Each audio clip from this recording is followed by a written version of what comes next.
Hello there, FullSized here with another tutorial video. This time it's going to be on Ring of Elysium with the new night mode event.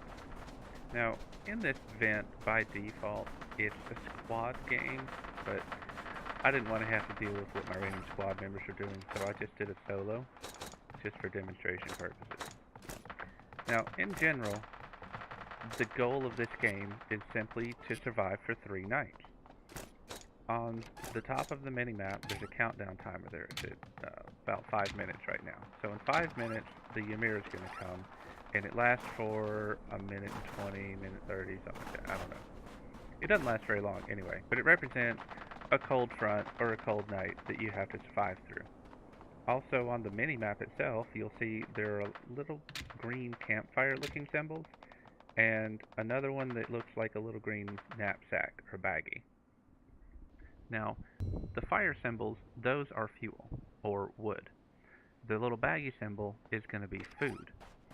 You kind of need both, because you need a combination of both. It's really, really hard, especially if you can do this solo, but even in a squad, to get your hands on enough wood to make it through all 3 nights, because you need about 14 pieces per night if all you're going to do is burn wood. Also, each piece of wood takes up as much space as a standard grenade, which is why I'm using the climber pack. I never ever use the climber pack, I always go glider, but for this event, I really need that storage space. I don't think you could do this with the glider pack. It just doesn't have enough space. You wouldn't be able to hold enough wood and have any ammunition left in case you got into a fight. Now, here's the biggest mistake that I see people make, is they want to go fight other people for their resources. And yes, well, everyone does start with a little bit of food and a little bit of wood. You're not going to get enough material just running around killing people unless they have also looted. Now, for the first couple times the event came out, people were running around doing their own looting. Now that we're a few days into it, it seems like what people are generally focusing on is just camping the loot boxes. They're camping the fuel source. So you can't really rely on killing people to get the resources you need, because they probably didn't gather them either. Now, as far as starting the fire, you might notice I've already started this fire twice. There's a couple rules to it. Number one, you have to have at least 1 piece of wood, which, again, you start with. So there's really no reason why you can't make it through the first night just with the material you started with. You got a little bit of food, and you got that little bit of wood.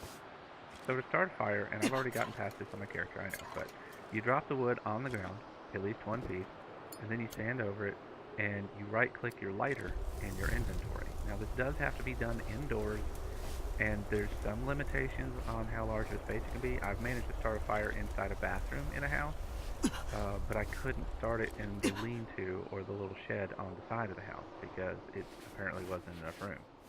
You also cannot start a fire out in the middle of the wide open, so don't think you're just going to go up on a hill somewhere and start your fire. It won't let you do it. You'll just freeze to death quick. So what I did there to get through the first night is I threw down some wood, which you have to start the fire, and then I lit the fire. Now, when you light the fire, you get 10 seconds of fire for free.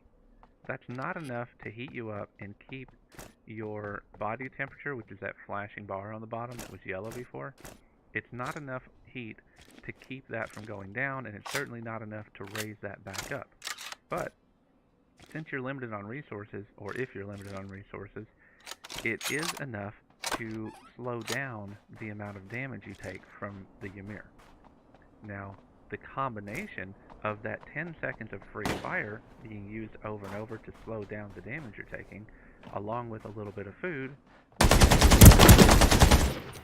Now, there was another team that spawned here, but a lot of people died during that first night, and it looks like what I was saying earlier about people camping the supplies, it looks like that team thought that I was an entire team, and they dedicated their entire first day to simply camping the loot, and they weren't able to gather enough to keep their team alive. And maybe they gave all the food to one guy, or maybe he just found some food and he wasn't going to share it, but I just killed one person. It was an insta-kill, which means the rest of his team died during the first night. So they must not have known the little trick about getting 10 seconds worth of fire for free, or I don't know. I suppose it's possible that guy was a solo too, but I haven't seen any other solos, so it seems unlikely. So now I'm just running around. I'm gathering up the rest of the wood and food that I can find in town, and then I see some in a neighboring town, and I know that there were two teams that spawned over there. And I don't know why nobody's gathered it up. It's probably camped, but I do need a little bit more to be able to make it through the third night. So I might as well go over there, and if I have to fight them for it, well, I have to fight them for it. But I ran out of time. I did manage to get one more, and I set up shop in this little barn here. And if you notice, I have these two little, like, club-looking things. Those are turkey drumsticks. Now, the turkey drumsticks are a little unique food item because you actually have to cook them, and it takes 40 seconds or so to cook them, and they will not cook on that free 10-second fire that you get for lighting wood. But I really needed to get my body temperature back up this night anyway. So I went ahead and threw some actual wood on the fire, and I'm just throwing them on one piece at a time now to make sure I don't waste too many. And I've got my turkey leg cooking. And on the turkey leg, it's starting to turn like a darker red kind of box around it. That's indicating how close it is to done. And once it's done, you just right click it, it puts it back in your inventory, and then if you have another one, you can put it on. There's two other food items you may have noticed. One looks like a log, a single log, but it's actually a chocolate bar. It restores 20% of your health, and it only takes about 1 or 2 seconds to consume. So it's far faster at healing you than your bandages. So try to save those for surviving the night. If you don't have enough wood to get through the night, you're going to want some chocolate bars. You're going to want those cans of food. The cans of food, I think, restore 3/4 of your health. And a cooked turkey drumstick, you cannot eat the ones that are not cooked, but the cooked ones will restore 100% of your health bar. And also, don't take anywhere near as long to consume as it does to use a full med kit if you even had one. So for the later nights especially, you really don't need to be carrying bandages. For the first one, it's fine because you can do that 10-second fire trick. But later on, you want to be focusing on the event-specific food, med packs, and first aid, because they're the only ones that are going to give you enough health fast enough to do anything against the Ymir freezing you. So here I am over here, and I fully expect to get shot at any moment trying to collect these because I figured somebody's camping them, but now I see a bunch of boxes, and it looks like these two teams basically just massacred each other. But I want to check these bodies not only for loot, but also for that little bit of food and wood that they might have collected. And if you notice over on the side, my truck is rolling down the street.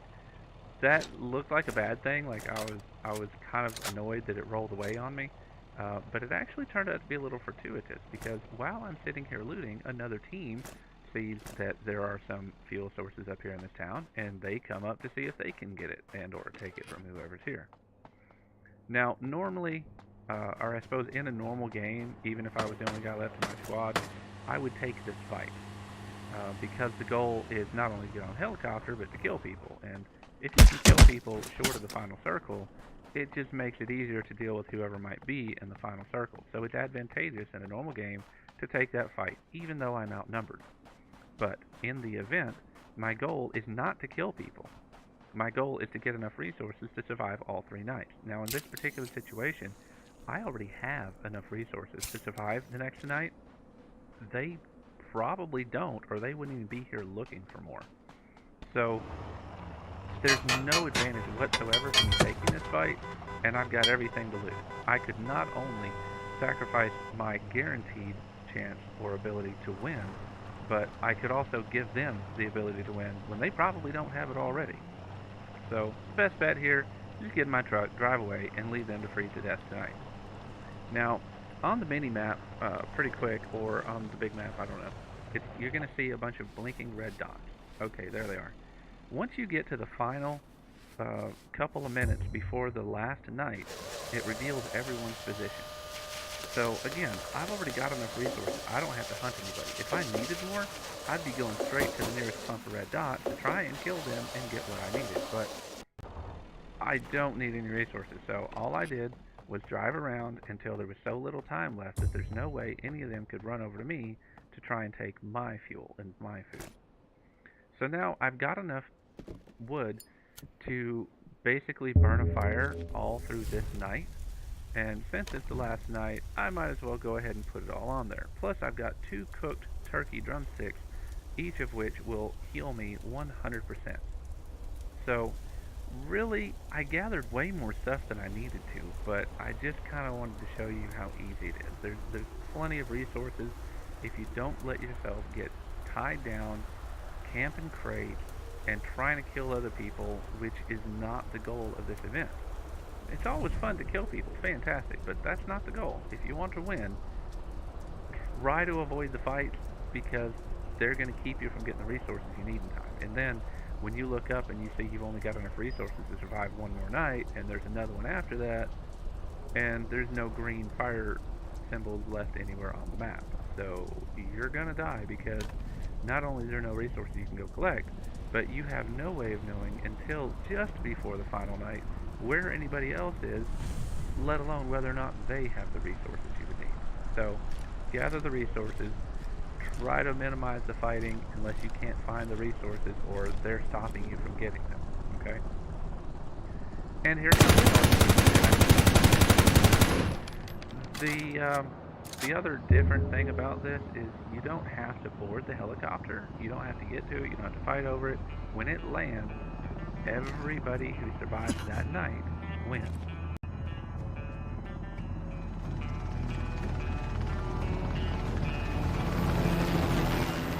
Attention everyone. This helicopter will only stay for a short period of time. There are 4 seats. Please board as soon as possible. I repeat, there are only 4 seats. Please board as soon as possible.